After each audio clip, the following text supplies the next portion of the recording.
गरीब और बेबस माँ का ढाबा। सरिता की शादी रमेश से हुई थी और उनका एक 3 साल का बेटा भी था जिसका नाम राजू था। रमेश की माँ एक लालची औरत थी। वह हमेशा से यह चाहती थी कि उसकी बहू दहेज में बहुत सारा पैसा और जेवर लाए, पर सरिता के पिता तो एक दिहाड़ीदार थे। उन्होंने सरिता को कुछ खास दहेज नहीं दिया, जिस कारण सरिता की सास उसे बहुत तंग करती थी और सरिता के पिताजी से पैसे भी मांगती रहती थी।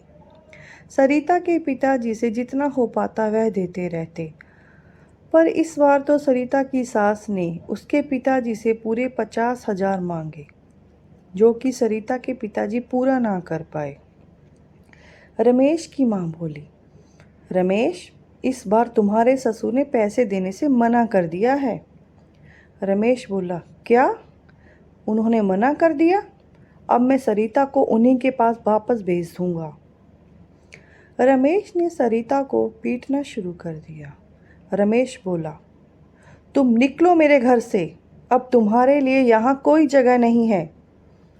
सरिता बोली, आप ऐसा क्यों कर रहे हो जी? मेरा नहीं तो अपने बेटे का तो सोचो, उसका क्या होगा? फिर सरिता की सास बोली, ना मुझे तुम्हारी ज़रूरत है और ना ही तुम्हारे बेटे की, समझी? अब मैं अपने बेटे की शादी एक अमीर घर में करूँगी ताकि मुझे अच्छा सा दहेज मिले। रमेश सरिता और अपने बेटे को धक्का देकर घर से बाहर निकाल देता है।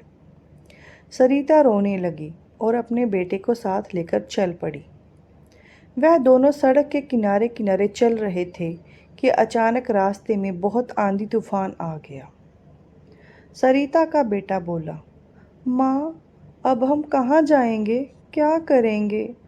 मुझे तो भूख भी लग रही है और डर भी लग रहा है माँ। सरिता अपने बच्चे को बोली, बेटा तुम डरो मत, मैं हूँ ना, भगवान हमारी मदद जरूर करेंगे। चलते चलते वह दोनों पास के ही शहर में पहुँच गए। वहाँ उन्हें एक छोटा सा घर दिखाई दिया। सरिता ने घर का दरवाज़ा खटखटाया। अंदर से एक बूढ़ी औरत निकली। सरिता बोली, माँ जी, क्या आप हमें अपने घर में थोड़ी सी जगह और खाना दे देंगे? मेरा बच्चा बहुत भूखा है और बाहर बारिश भी बहुत तेज़ हो रही है। बुढ़िया बोली, हाँ हाँ बेटा, अंदर आ जाओ दोनों। बुढ़िया उनको अंदर लाती है, उन दोनों को खाना भी देती है। बुढ़िया पूछती है, तुम कौन हो बेटी और कहाँ से आई हो? सरिता बोली, माँ जी, मेरे पति और मेरी सास ने मुझे और मेरे बेटे को घर से निकाल दिया है क्योंकि मेरे पिताजी उनको पैसे नहीं दे पाए। बुढ़िया को यह सुनकर बहुत दुख होता है और कहती है कि कोई बात नहीं बेटा, घबराओ मत, भगवान सब ठीक करेंगे।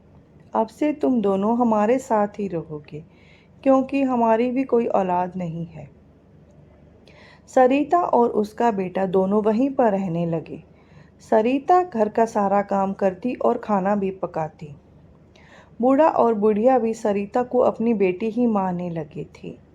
एक दिन सरिता बोली, माँ जी, मैं कोई काम करना चाहती हूँ ताकि मैं अपने बेटे का अच्छे से पालन पोषण कर सकूँ और अपने पैरों पर खड़ी हो सकूँ। बुढ़िया बोली, इसमें क्या है बेटी, तुम इतना अच्छा खाना पकाती हो, तुम अपना ढाबा क्यों नहीं खोल लेती? क्योंकि शहर में ज़्यादातर लोग व्यस्त होने की वजह से खाना ढाबे पर ही खाते हैं। सरिता मान जाती है और कहती है कि पर माँ जी, मैं अपना काम कहाँ शुरू करूँगी?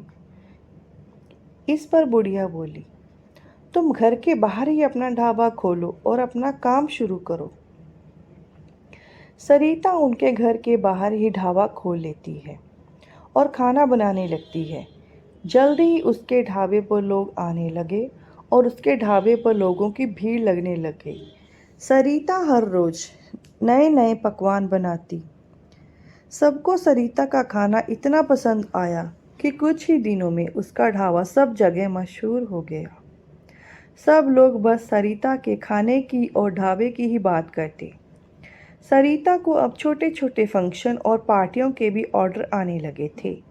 धीरे धीरे सरिता के ढाबे की बात हर जगह फैल गई। जब ये बात रमेश और उसकी माँ को पता लगी तो वह सरिता के पास आए और उससे माफ़ी मांगने लगे। रमेश ने सरिता को अपने साथ घर चलने को भी बोला और रमेश की माँ ने भी सरिता से माफ़ी मांगी।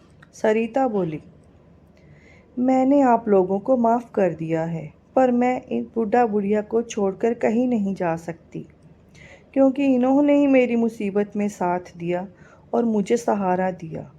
इनकी मदद से ही मैंने अपना ढाबा खोला और मैं इतनी मशहूर हुई।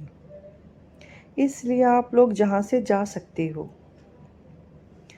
जब रमेश और उसकी माँ दुखी होकर वापस जाने लगते हैं तो सरिता का बेटा बोला, माँ, क्या हम दादी और पापा को अपने साथ नहीं रख सकते? सरिता बोली, हाँ बेटा, क्यों नहीं। हम इन दोनों को भी अपने साथ ही रखेंगे और अपना जीवन खुशी खुशी बिताएंगे।